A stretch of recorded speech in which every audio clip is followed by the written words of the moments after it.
कोपरी उड्डाण पुलावर साकेत उन्नत मार्गाच्या कामादरम्यान हायड्रॉलिक क्रेन कोसळल्याची धक्कादायक घटना घडली। या अपघातामुळे ठाणेहून मुंबईकडे जाणाऱ्या मार्गावर मोठी वाहतूक कोंडी निर्माण झाली असून वाहन चालकांना प्रचंड त्रास सहन करावा लागत आहे। घटनेनंतर काही काळ परिसरात गोंधळाचे वातावरण निर्माण झाले होते, मात्र वाहतूक विभाग आणि संबंधित यंत्रणा तात्काळ घटनास्थळी दाखल झाली असून वाहतूक सुरळीत करण्याचे प्रयत्न सुरू आहेत। सुदैवाने या घटनेत कोणतीही जीवितहानी झाल्याची माहिती समोर आलेली नाही। क्रेन पूर्ण बाजूला करत होते, त्या दरम्यान त्याचे एक जॅक काढायचा राहिला होता। त्यावेळेसच त्याच्या टेक्निकल प्रॉब्लेम झाले आणि ते जो काउंटरवेट आहे ते सळकलं। त्याच्यामुळे ती क्रेन आता आपली जी बघता आपण 50 टनची क्रेन आहे ती टिल्ट झाली।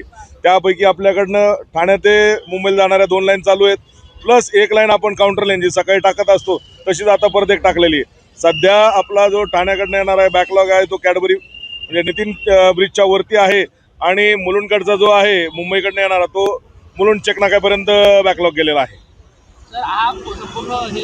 काढायला किती वेळ लागेल आणि नागरिकांना आपल्याला आता अजून काढायला क्रेन आल्यानंतर अर्धा तास, क्रेन यायला अजून एक 20-25 मिनिटं लागतील, कारण क्रेन आपली माझीवाडा ट्रॅफिकमध्ये अडकलेली आहे। ती क्रेन आल्यानंतर आपल्याला जास्तीत जास्त 20 ते 25 मिनिटं लागतील क्रेन सरळ करायला।